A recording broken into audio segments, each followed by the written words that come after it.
Hello dear learners, कैसे हैं आप सभी का स्वागत है स्टूडेंट डिजिटल एजुकेशनल प्लेटफॉर्म पे। तो हमारी क्लास है जो आरपीएससी असिस्टेंट प्रोफेसर की जो क्वेश्चन सीरीज जो चलाई गई है बीएडीएम सब्जेक्ट की, तो उसके 1000 क्वेश्चन आपके जो पेपर फर्स्ट है, पेपर फर्स्ट जो आपका है उसकी यूनिट जो फर्स्ट है theory and practice of management, उसके 1000 क्वेश्चन की जो सीरीज है इसके करीब 800-900 क्वेश्चन आपके जो 886 क्वेश्चन है वो टोटल कवर करवा दिए मैंने। आज की क्लास में हम बात करेंगे पूरे 100+ क्वेश्चन की, जो बाकी क्वेश्चन रह गए 1000 में वो सारे आज की क्लास में कवर करवा दिए जाएंगे।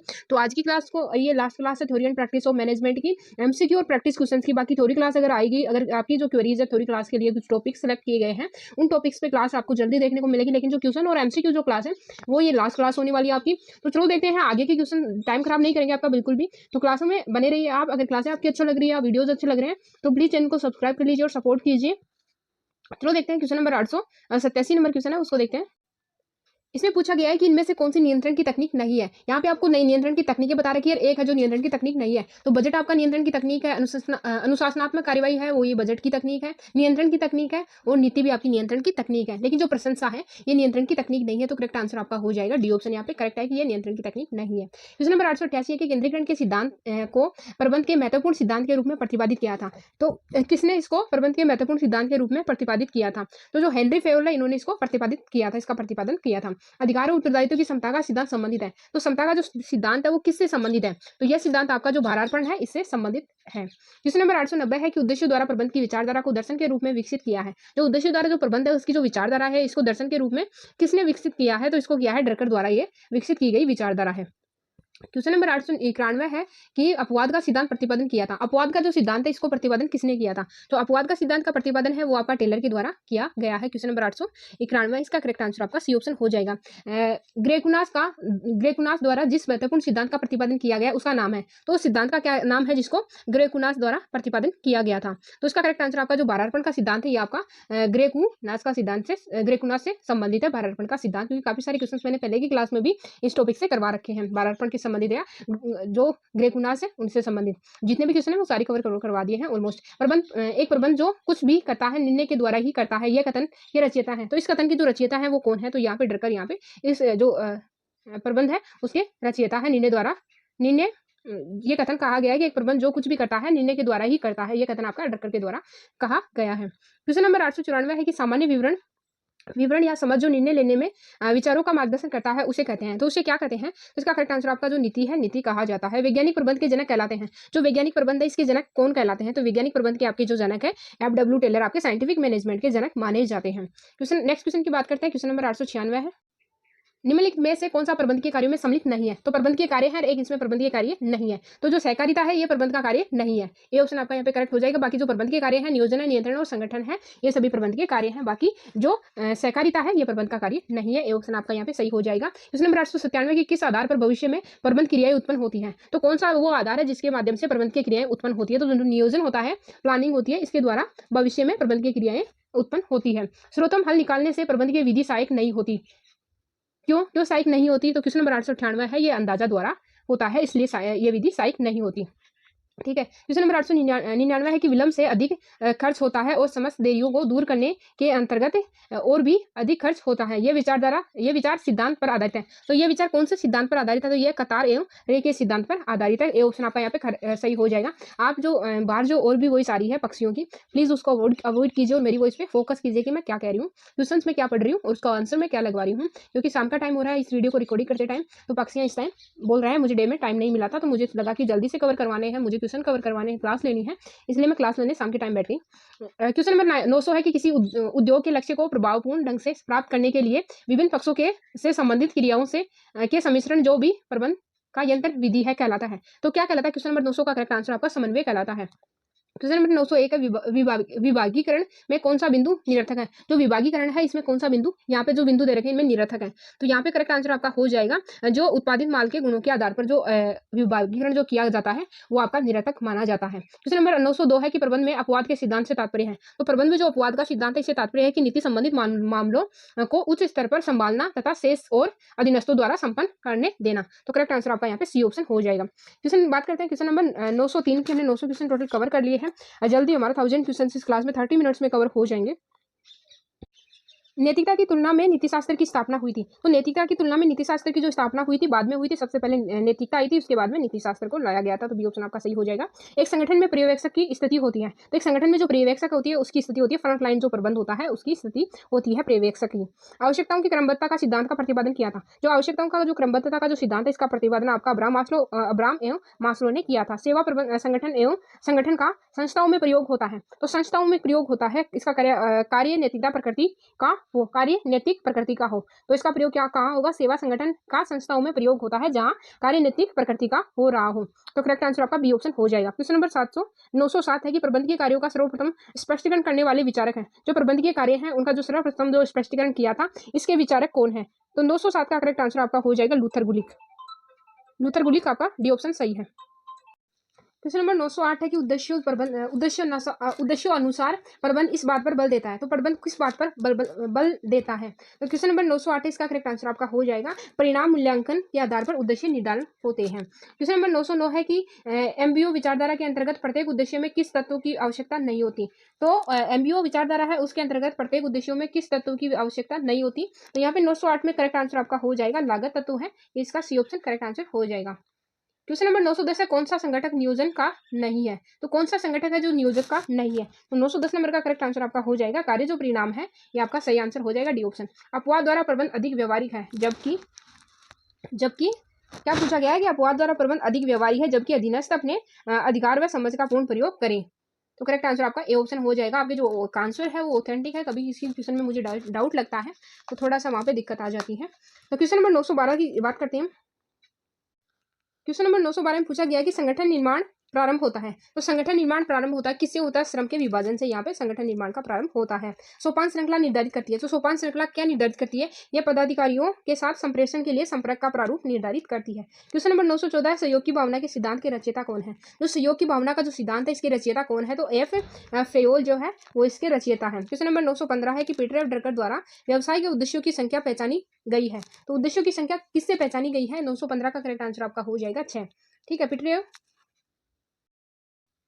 क्वेश्चन नंबर 915 है कि पीटर और ड्रकर द्वारा व्यवसाय के उद्देश्यों की संख्या पहचानी गई है। तो उन्होंने उद्देश्य जो व्यवसाय है उसके उद्देश्यों की जो संख्या है वो कितनी बताई है? तो यहाँ पे 6 उन्होंने बताई है। ए ऑप्शन आपका सही हो जाएगा। विकल्पों का उत्पन्न करना सहायक होता है। तो विकल्पों का उत्पन्न करना सहायक होता है तो किसके लिए? निर्णय लेने में ये सहायक होता है। क्वेश्चन नंबर 917 है कि निम्नलिखित में से स्थायी नियोजन नहीं माना जा सकता। तो स्थायी नियोजन कैसे किसको नहीं माना जाता? बजट को स्थायी नियोजन नहीं माना जा सकता। क्वेश्चन नंबर 918 है संगठन प्रबंध की आधारशिला है, यह कथन है। तो यह कथन किसका है कि प्रबंध जो है संगठन है वो प्रबंध की आधारशिला है। तो करेक्ट आंसर आपका हो जाएगा डी ऑप्शन। यह लॉन्सबरी फिश का यह कथन है कि संगठन प्रबंध की आधारशिला है। क्वेश्चन नंबर 919 है कि एक अधिकारी के द्वारा कितने दिनस्थों के प्रभावी ढंग से कार्य लिया जा सकता है, इसे कहते हैं। तो इसे क्या कहते हैं? नियंत्रण का विस्तार इसको कहा जाता है। डी ऑप्शन आपका सही हो जाएगा। क्वेश्चन नंबर 920 की बात करेंगे। यहाँ पे 920 में पूछा गया है कि प्रबंध की प्रथम सिद्धांत कहा है। प्रबंध का जो प्रथम सिद्धांत है वो किसे कहा गया है? प्रबंध का प्रथम सिद्धांत आपका जो संचार है उसको कहा गया है।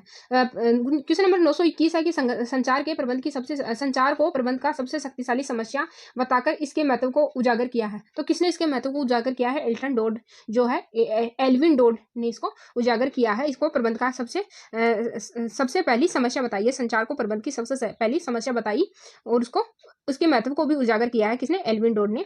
तो क्वेश्चन नंबर 922 है संचार का कार्य जटिल होने का कारण है। तो इसका क्या कारण है? जटिल होने का कारण क्या है? तो इसका कारण है कि संगठनों में बढ़ते आकार को लेकर तकनीकी जटिलताओं के कारण और श्रम संघों का विस्तार एवं सामाजिक उत्तरदायित्व की भावना। तो इन सभी को बताकर यहाँ पे संगठन की जो संचार कार्य को जटिल होने का कारण बताया है। क्वेश्चन नंबर 900 डी ऑप्शन आपका यहाँ पे सही हो जाएगा। क्वेश्चन नंबर 923 है कि संचार वाहन संचार को संप्रेषित करने के साधन है। तो संचार वाहन संचार को संप्रेषित करने के साधन है। तो यहाँ पे आपको साधन बताए गए हैं। सबसे पहले बताया है तार टेलीफोन, फिर रेडियो टेलीविजन और फिर टेलेक्स। आपका करेक्ट आंसर आपका डी ऑप्शन हो जाएगा। उपरोक्त सभी सही है। अंग्रेजी भाषा के शब्द कम्युनिकेशन की उत्पत्ति लैटिन भाषा के शब्द से हुई है। तो लैटिन भाषा के कौन से शब्द से इसकी उत्पत्ति हुई है? जो कम्युनिस्ट जो शब्द है, सी ऑप्शन आपका यहाँ पे सही हो जाएगा। क्वेश्चन नंबर 925 से संचार अर्थों का विनिमय है, यह कथन है। तो संचार अर्थों का विनिमय है, यह कथन किसका है? यह कथन आपका हेपनर तथा पेंटिगल का ये कथन है, सी ऑप्शन आपका सही हो जाएगा। क्वेश्चन नंबर 926 है अर्थ, यह अर्थ का सेतु है संचार के लिए, ऐसा कहा है। तो संचार के लिए ऐसा किसने कहा है? तो संचार के लिए ऐसा ल्यूइस ए एलन ने कहा है, ए ऑप्शन आपका यहाँ पे सही हो जाएगा। 927 नंबर है जे.आर. हिनरिच के अनुमान के अनुसार किसी कार्य के निष्पादन में व्यतीत किए जाने वाले समय का लगभग भाग संप्रेषण में व्यतीत होता है। तो कितना भाग संप्रेषण में व्यतीत होता है? तो 70% भाग यहाँ पे संप्रेषण में व्यतीत होता है। क्वेश्चन नंबर 928 है प्रबंध का एक विशेष स्तर संचार है, यह कथन है। तो यह कथन किसका है? सी ऑप्शन आपका पीटर एम ड्रकर यहाँ पे सही हो जाएगा। क्वेश्चन नंबर 929 है समस्त विवेकशील प्रबंधकों का लक्ष्य है। तो समस्त तो विवेकशील प्रबंध है, इसका प्रबंधकों का जो लक्ष्य है वो क्या है? तो यहाँ पे उनका लक्ष्य है अधिकतम उत्पादन करना, श्रेष्ठतम उत्पादन करना और समस्त उत्पादन करना। तो डी ऑप्शन आपका सही हो जाएगा, उपरोक्त सभी सही है। क्वेश्चन नंबर 29 का करेक्ट आंसर आपका डी ऑप्शन हो जाएगा, इनमें से सभी आपका सही हो जाएगा। ठीक है, डब्ल्यू.एच. वाइट के अनुसार संचार का सबसे बड़ा शत्रु सफलता में सबसे बड़ी जो बाधा है वो क्या है? तो सबसे बड़ी जो बाधा है आपकी वो रहेगी। क्वेश्चन नंबर 930 का करेक्ट आंसर जो भ्रम है वो आपकी सबसे बड़ी बाधा है। संचार प्रक्रिया का सरलतम रूप है। तो संचार जो प्रक्रिया है उसका सरलतम रूप किसे माना गया है? तो संचार प्रक्रिया का जो सरलतम रूप है कि सबसे पहले आपके पास में एक प्रेषक होगा, ठीक है, संदेश भेजने वाला होगा, फिर एक संदेश होगा, फिर उसको प्राप्त करता होगा। तो इसके 3 ही माध्यम होंगे। एक संदेश को भेजने की 3 स्टेप होंगे, आपको प्रेषक होगा, संदेश होगा और आपकी प्राप्त करता होगा, रिसीवर होगा, सेंडर होगा और मैसेज होगा। ठीक है, सेंडर, मैसेज और रिसीवर आपके 3 ही होंगे। फिर क्वेश्चन नंबर 932 है संचार प्रक्रिया प्रभावी मानी जाएगी। तो संचार प्रक्रिया आपकी कब प्रभावी मानी जाएगी? जब प्रापक ने उसे सही अर्थ में समझ लिया है। तो करेक्ट आंसर आपका सी हो जाएगा। प्रापक प्रेषक कब बन जाता है? तो प्रापक जो है जो संदेश को प्राप्त करता है वो प्रेषक कब बन जाता है? जब प्रतिपुष्टि के बाद जब वो फीडबैक प्रोवाइड करवाता है तब वो एक प्रापक जो है वो प्रेषक बन जाता है। जब वो फीडबैक देता है किसी भी ठीक है जो भी मैसेज मिलता है उस मैसेज को वो रिसीव करता है, रिसीव करने के बाद में उसका फीडबैक देता है कि वो संदेश कैसा था। तो सी ऑप्शन आपका यहाँ पे सही हो जाएगा। क्वेश्चन नंबर 934 है संचार वाहिकाओं संचार पथों का निर्धारण संगठन की रूपरेखा के, तो संगठन की रूपरेखा के करेक्ट आंसर क्या होगा यहाँ पे? भीतर होता है। तो यहाँ पे करेक्ट आंसर आपका ए ऑप्शन हो जाएगा। क्वेश्चन नंबर 935 अंगुलीलता संचार कहते हैं। तो जो अंगुलीलता जो संचार है उसको वो किसको कहते हैं? तो 935 नंबर का करेक्ट आंसर आपका जो अनौपचारिक संचार होता है जिसकी कोई रूपरेखा नहीं होती, जो पहले से प्री प्लान नहीं होता, जिसकी कोई स्ट्रक्चर नहीं होता, ठीक है, कभी भी शुरू होता है कभी भी खत्म होता है, उसकी कभी तक भी चलता रहता है, कोई लिमिट्स नहीं होती। तो सी ऑप्शन आपका बी ऑप्शन आपका यहाँ पे सही हो जाएगा। अनौपचारिक जो संचार है इसको अंगुलीलता संप्रेषण भी कहते हैं, ठीक है, जिसमें गॉसिप को भी शामिल किया जाता है। क्वेश्चन नंबर 936 है कि प्रबंध को कर्मचारियों की मनोवृत्तियां, प्रतिक्रियाओं, विचारों, भावनाओं एवं मनोबल की दशाओं के बारे में जानकारी मिलती है। तो क्वेश्चन नंबर 936 है, इसका करेक्ट आंसर आपका हो जाएगा ऊपरीगामी संचार वाहिकाओं से। तो बी ऑप्शन आपका यहाँ पे सही हो जाएगा। प्रभावी संगठनात्मक निष्पादन के लिए अधोगामी संचार के साथ साथ आवश्यक है। तो क्या आवश्यक है? 937 नंबर का करेक्ट आंसर आपका ऊपरीगामी संचार, इसका करेक्ट आंसर ए ऑप्शन हो जाएगा। क्वेश्चन नंबर 938 है वैज्ञानिक प्रबंध के जनक कहलाते हैं। तो वैज्ञानिक प्रबंध के जनक कौन कहलाते हैं? 938 का करेक्ट आंसर आपका हो जाएगा एफ.डब्ल्यू. टेलर, इसका करेक्ट आंसर हो जाएगा सी ऑप्शन। सो उद्देश्य प्रबंध जो है एमबीओ अधीनस्थों के उद्देश्यों का निर्धारण किया जाता है। तो अधीनस्थों का निर्धारण किससे किया जाता है? यहाँ पे जो क्वेश्चन की सीरीज है जो 949 दिखा रखा है, यहाँ पे 939 नंबर का क्वेश्चन है। सो उद्देश्य प्रबंध एमबीओ अधीनस्थों के उद्देश्यों का निर्धारण किया जाता है। तो इसका करेक्ट आंसर आपका हो जाएगा उच्च अधिकारियों द्वारा अधीनस्थों द्वारा संयुक्त रूप से। तो करेक्ट आंसर आपका सी ऑप्शन हो जाएगा। बात करते हैं नेक्स्ट क्वेश्चन की। क्वेश्चन नंबर 950 है कि प्रबंध के में अपवाद के सिद्धांत से तात्पर्य है। तो प्रबंध में जो अपवाद का जो सिद्धांत है इससे क्या तात्पर्य लगाया जाता है? तो 950 नंबर का करेक्ट आंसर आपका हो जाएगा, एक सेकेंड, 950 का करेक्ट आंसर आपका हो जाएगा कि प्रबंध में अपवाद के सिद्धांत से तात्पर्य आपका लगाया जाता है कि अधीनस्थों को निर्देशन देना जिससे वे समय के भीतर कार्य संपन्न कर सके, कार्य को समय में संपन्न करना और श्रमिकों तथा अधीनस्थों से समय पर कार्य संपन्न करवाना, नीति संबंधी मामलों को उच्च स्तर पर संभालना तथा शेष को अधीनस्थों द्वारा संपन्न करने देना। तो डी ऑप्शन आपका यहाँ पे सही हो जाएगा। निम्नलिखित स्वरूपों में संगठन का प्राचीनतम स्वरूप कौन सा है? तो निम्नलिखित में से संगठन का जो प्राचीनतम स्वरूप है वो कौन सा है? 951 का करेक्ट आंसर आपका जो रेखा संगठन है ये प्राचीनतम स्वरूप माना जाता है संगठन का। अधिकार प्रत्यायोजन अधिक प्रभावी होता है। तो अधिकार प्रत्यायोजन अधिक प्रभावी होता है तो किससे अधिक प्रभावी होता है? ये व्यापार में अधिक शाखाएं हो तो वह वहां पर अधिक नहीं, अधीनस्थ योग्य एवं दक्ष हो वहां पे ज्यादा प्रभावी होता है। सी ऑप्शन आपका यहाँ पे सही हो जाएगा कि अधिकार जो प्रत्यायोजन है वो अधिक प्रभावी कहाँ होगा? जहाँ पे अधीनस्थ योग्य होंगे और दक्ष होंगे, कार्य करने के लिए वो दक्ष होंगे, कुशल होंगे। तो सी ऑप्शन आपका यहाँ पे सही हो जाएगा। क्वेश्चन नंबर 953 है प्रत्यायोजन की प्रक्रिया है। तो प्रत्यायोजन की प्रक्रिया समतल है, चक्रीय है या ऊपर से नीचे है या फिर नीचे से ऊपर है? तो क्वेश्चन नंबर 953 का करेक्ट आंसर आपका हो जाएगा ऊपर से नीचे है। करेक्ट आंसर क्या होगा? जो प्रत्यायोजन की जो सीमा है वो ऊपर उच्च अधिकारियों से निम्न अधिकारियों की ओर जो कार्य है कार्यों का प्रत्यायोजन किया जाता है। सी ऑप्शन आपका यहाँ पे सही हो जाएगा। क्वेश्चन नंबर 954 है एक उच्च अधिकारी अधिकतम कितने अधीनस्थों का पर प्रभावी नियंत्रण रख सकता है? तो क्वेश्चन नंबर 954 है, इसका करेक्ट आंसर आपका हो जाएगा सी ऑप्शन उच्च अधिकारियों की दक्षता। ठीक है, दक्षता पर। सी ऑप्शन आपका सही हो जाएगा। समन्वय संगठन का प्रथम सिद्धांत है, यह किसने कहा था? तो ये आपका कहा था 956 का करेक्ट आंसर आपका जेम्स मुने ने यह कथन कहा था। समन्वय आवश्यक है, तो समन्वय कहाँ आवश्यक है? तो यह सहयोग के विकास के लिए, कार्यों के दोहराव को रोकने के लिए और मतभेदों को दूर करने के लिए, उपयुक्त सभी के लिए क्या है? समन्वय आवश्यक है। तो डी ऑप्शन आपका यहाँ पे सही हो जाएगा। थोड़ा सा आपको क्वेश्चन नहीं दिखा, फिर से दिखाती हूँ। समन्वय आवश्यक है, तो समन्वय आपका आवश्यक है सहयोग के विकास के लिए, कार्यों के दोहराव को रोकने के लिए, मतभेदों को दूर करने के लिए और उपयुक्त सभी के लिए। तो आपका जो डी ऑप्शन यहाँ पे सही हो जाएगा क्वेश्चन नंबर 957 का। क्वेश्चन नंबर 958 है कि प्रत्यायोजन से उच्च अधिकारियों के अंतिम उत्तरदायित्व में क्या करता है? वो अंतिम उत्तरदायित्व में क्या किया जाता है? यहाँ पे अंतिम उत्तरदायित्व में कोई अंतर नहीं आता है। ए ऑप्शन आपका यहाँ पे सही हो जाएगा। बात करते हैं नेक्स्ट क्वेश्चन की। क्वेश्चन नंबर 959 है कि समन्वय के विकास को सीमित करने वाले तत्व हैं। तो समन्वय के विकास को सीमित करने वाले जो तत्व हैं वो क्या है? वो आपका करेक्ट आंसर हो जाएगा। समन्वय के विकास को सीमित करने वाले तत्व हैं, तो तत्व आपका हो गया आकार। यहाँ पे सबसे मेन चीज है कि जो सीमित करता है किसी भी समन्वय के विकास को सीमित करता है, सबसे पहला है कि वो आकार। ठीक है, करेक्ट आंसर आपका ए हो जाएगा कि किसी भी संगठन का आकार कैसा है, तो वो इसको सीमित कर देता है। नियंत्रण विस्तृति के सिद्धांत में संशोधन आवश्यक हो गया, इसका कारण है। तो इसका क्या कारण है? आपका करेक्ट आंसर ये हो जाएगा यहाँ पे स्वचालन और मशीनरी का बढ़ता हुआ सहारा। यहाँ पे करेक्ट आंसर आपका ए हो जाएगा। क्वेश्चन नंबर 961 है नियंत्रण के विस्तार को निम्नलिखित में से कौन सा विषय बढ़ा सकता है? तो नियंत्रण को विस्तृति के सिद्धांत को संशोधन आवश्यक हो गया है, इसका कारण क्या है? इसका कारण आपका क्वेश्चन नंबर 961 है कि नियंत्रण के विस्तार को निम्नलिखित में से कौन सा विषय बढ़ा सकता है? तो क्वेश्चन नंबर 961 है, इसका करेक्ट आंसर आपका हो जाएगा डी ऑप्शन। यहाँ पे प्रत्यायोजन एक तो करेक्ट आंसर होगा, एक आदेश की एकता यहाँ पे करेक्ट आंसर होगा, तो यहाँ पे डी ऑप्शन आपका सही हो जाएगा। प्रत्यायोजन अधिकार कभी भी वापस लिया जा सकता है, तो प्रत्यायोजन का जो अधिकार है वापस कभी भी लिया जा सकता है, तो इसका क्या मतलब है? क्वेश्चन नंबर 962 है, तो इसका करेक्ट आंसर आपका हो जाएगा हाँ, लिया जा सकता है। करेक्ट आंसर ए हो जाएगा यहाँ पे। क्वेश्चन नंबर 963 है कि प्राधिकार और उत्तरदायित्व हमेशा एक साथ रहते हैं। तो प्राधिकार एवं उत्तरदायित्व हमेशा एक साथ रहते हैं, क्या ये सही बात है? केंद्रीकरण के सिद्धांत में ऐसा होता है। ये ऑप्शन आपका सही हो जाएगा। क्वेश्चन नंबर 964 है कि नियंत्रण पद्धति को सफलतापूर्वक लागू नहीं किया जा सकता। क्यों नहीं किया जा सकता? 964 नंबर का करेक्ट आंसर बाह्य परिणामों के कारण इसको ऐसा नहीं किया जा सकता। ये ऑप्शन सही है। क्वेश्चन नंबर 965 है कि वास्तव में नियंत्रण एक महत्वपूर्ण प्रबंधकीय कार्य है जो क्या करता है? क्वेश्चन नंबर 965 इसका करेक्ट आंसर हो जाएगा योजनाओं के अनुसार कार्य के निष्पादन को संभव बनाता है। सी ऑप्शन आपका यहाँ पे सही हो जाएगा। ऑफिस एडमिनिस्ट्रेशन पुस्तक के लेखक कौन है?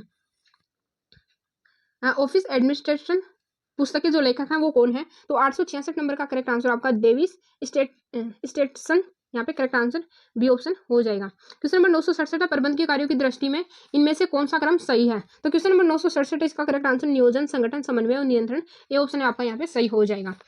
बात करते हैं नेक्स्ट क्वेश्चन की। क्वेश्चन नंबर 968 है कि किसका लक्ष्य वास्तविक और वांछित परिणामों के बीच अंतराल का पता लगाना और उस खाई को पाटना होता है। तो क्वेश्चन नंबर 968 है, इसका करेक्ट आंसर आपका हो जाएगा नियंत्रण, इसका करेक्ट आंसर डी ऑप्शन हो जाएगा। विदेशी कंपनियां वे हैं जिनका, तो विदेशी कंपनियां कौन सी है जिनका निगमन भारत से बाहर दूसरे देशों की विधि के अंतर्गत हुआ हो? तो करेक्ट आंसर आपका बी ऑप्शन हो जाएगा। क्वेश्चन नंबर 970 विदेशी कंपनियों से संबंधित प्रावधान है। तो विदेशी कंपनियों से संबंधित प्रावधान कौन कौन से हैं? तो यहाँ पे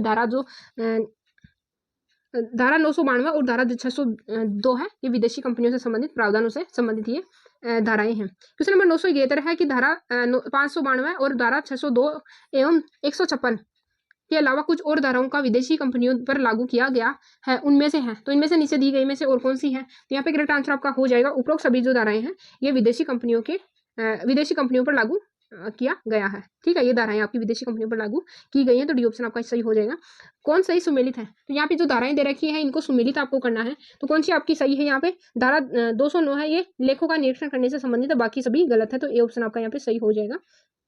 क्वेश्चन नंबर 973 का सार्वजनिक प्रन्यासी नियुक्त करना एवं कंपनी अधिनियम के लागू करने के लिए नियम बनाना किन धाराओं के प्रावधान है? तो ये कौन सी धाराओं के प्रावधान माने गए हैं? 973 का करेक्ट आंसर आपका हो जाएगा बी ऑप्शन आपका यहाँ पे सही है। ठीक है, क्वेश्चन नंबर 974 है कंपनी विधानमंडल का निर्माण कंपनी संशोधन अधिनियम के अधीन किया गया है, यह अधिनियम पारित हुआ। तो यह अधिनियम कब पारित हुआ था? 974 नंबर का करेक्ट आंसर आपका हो जाएगा 1963 में ये पारित हुआ था। डी ऑप्शन आपका यहाँ पे सही हो जाएगा। क्वेश्चन नंबर 975 कंपनी विधानमंडल का कार्य प्रारंभ हुआ था। जो कंपनी विधानमंडल है इसका जो कार्य प्रारंभ हुआ था वो आपका 1 फरवरी 1964 में कार्य प्रारंभ किया गया था। क्वेश्चन नंबर 976 कंपनी विधानमंडल के अध्यक्ष की नियुक्ति है। तो कंपनी विधानमंडल के अध्यक्ष की जो नियुक्ति है वो केंद्रीय सरकार करती है। क्वेश्चन नंबर 977 कंपनी विधि मंत्रणा समिति के सदस्यों की नियुक्ति की जाती है, तो नियुक्ति केंद्रीय सरकार करती है। यहाँ पे करेक्ट आंसर क्वेश्चन नंबर 977 है। यहाँ पे पूछा गया है कि कंपनी विधान मंत्रणा समिति के सदस्यों की नियुक्ति कौन करता है। तो यहाँ पे आपको ऑप्शन 1 दे रखा है, बाकी का नेक्स्ट स्लाइड में है। तो केंद्रीय सरकार यहाँ पे इसकी समिति के जो कंपनी विधि मंत्रणा की जो समिति है, इसके सदस्यों की नियुक्ति केंद्र सरकार द्वारा की जाती है। तो ये ऑप्शन आपका यहाँ पे सही हो जाएगा, बाकी ऑप्शन आपको देखने की नीड नहीं है। बात करते हैं नेक्स्ट क्वेश्चन की। 977 हमने कवर कर लिए।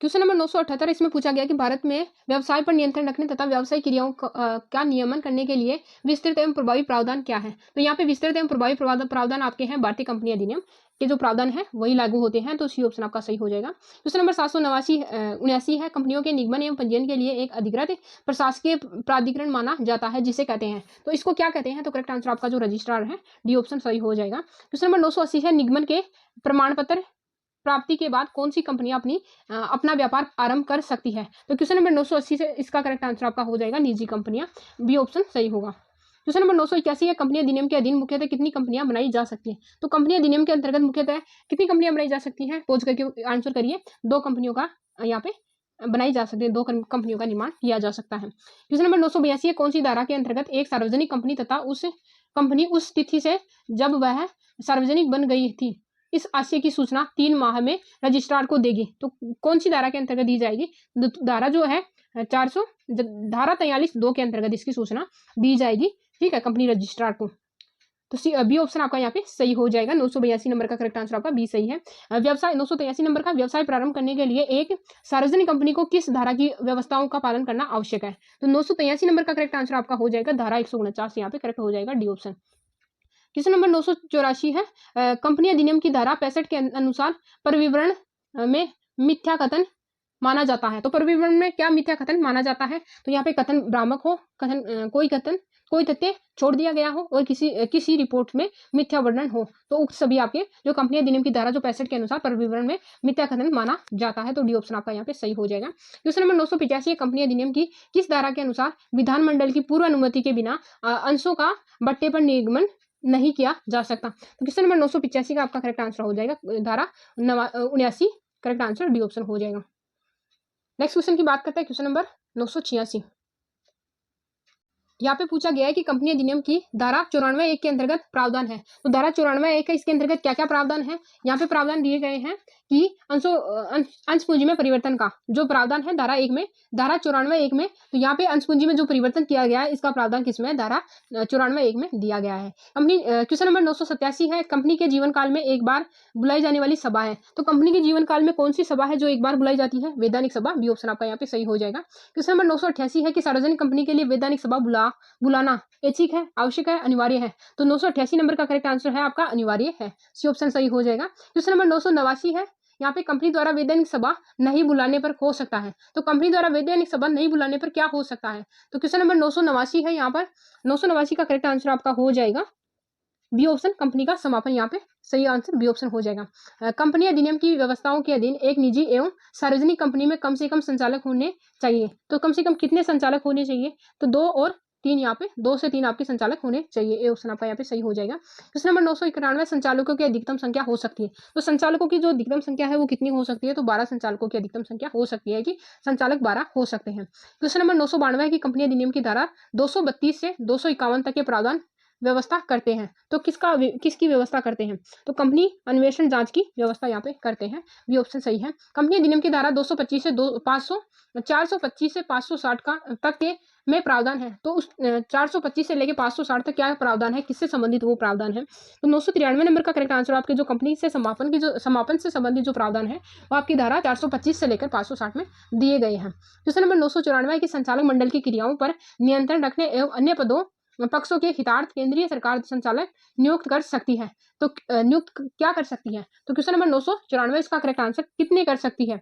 तो केवल 2 कर सकती है, अधिकतम 5 कर सकती है, या फिर आवश्यकता अनुसार कर सकती है। तो 994 नंबर का करेक्ट आंसर आपका हो जाएगा आवश्यकता अनुसार कर सकती है, सी ऑप्शन सही है। क्वेश्चन नंबर 995 है।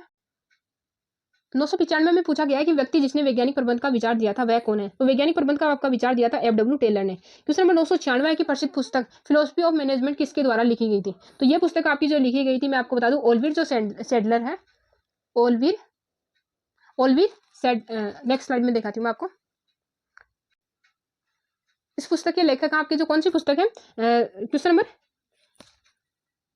997 है। यहाँ पे पूछा गया कि प्रसिद्ध 996 का करेक्ट आंसर आपका हो जाएगा प्रसिद्ध पुस्तक फिलोसफी ऑफ मैनेजमेंट, इसके लेखक है ओलिवर सेल्डन। यहाँ पे करेक्ट आंसर आपका बी ऑप्शन हो जाएगा। क्वेश्चन नंबर 997 है नीति निर्धारण किसकी कार्यविधि का महत्वपूर्ण भाग है। तो किसकी कार्यनीति का महत्वपूर्ण भाग है, तो करेक्ट आंसर आपका हो जाएगा यहाँ पे क्वेश्चन नंबर 997 का करेक्ट आंसर आपका नियोजन हो जाएगा। क्वेश्चन नंबर 998 प्रबंध का नियोजन कार्य किसके द्वारा किया जाता है। तो प्रबंध का जो नियोजन कार्य है वो किया जाता है उच्च स्तरीय प्रबंध द्वारा। क्वेश्चन नंबर 999 है यहाँ पे निम्नलिखित में से कौन सा निर्णय प्रक्रिया का अंश नहीं है। तो निर्णय प्रक्रिया है जो डिसीजन मेकिंग जो प्रक्रिया है इसका अंग डिसीजन प्लानिंग, ठीक है।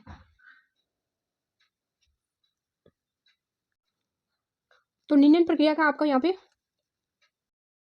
क्वेश्चन नंबर 999 है कि निर्णय प्रक्रिया जो है इसका अंश नहीं है। तो अंश क्या नहीं है निर्णय प्रक्रिया के, यहाँ पे आपको अंश दे रखे हैं और आपको जो बाकी है वो अंश नहीं है। तो कौन सा इसमें अंश नहीं है, तो उद्देश्यों की जो उद्देश्यों तथा अपेक्षित संसाधनों का जो निर्धारण करना है वो निर्णय प्रक्रिया का अंश नहीं है। तो सी ऑप्शन आपका यहाँ पे सही हो जाएगा। क्वेश्चन नंबर 1000 है आदेश की एकता का सिद्धांत का अर्थ है। जो आदेश की एकता का जो सिद्धांत है इसका अर्थ क्या है, तो रेखाधिकारियों द्वारा जो निर्देश दिए जाते हैं वही इसका अर्थ है कि जो आदेश दिए जाते हैं वो एक रेखाधिकारी द्वारा ही दिए जाने चाहिए, सभी के द्वारा जो कर्मचारी है उनको आदेश नहीं दिए जाने चाहिए, क्योंकि फिर वो अपना जो कार्य है वो समय पे पूर्ण नहीं कर पाएंगे। अगर आपको क्लास अच्छी लग रही है, मेरे जो सेशन है 9 क्लास टोटल मैंने प्रोवाइड करवा दी 1000 क्वेश्चन की सीरीज। अगर क्लास आपको अच्छी लगी है तो चैनल को सब्सक्राइब कर लीजिए और क्लास को लाइक कीजिए, अपने फ्रेंड्स के साथ में शेयर कीजिए। थैंक यू, मिलते हैं नेक्स्ट क्लास में ऑर्गेनाइजेशन बिहेवियर के 500 क्वेश्चन के साथ में। Thank you, have a great day, bye bye, take care.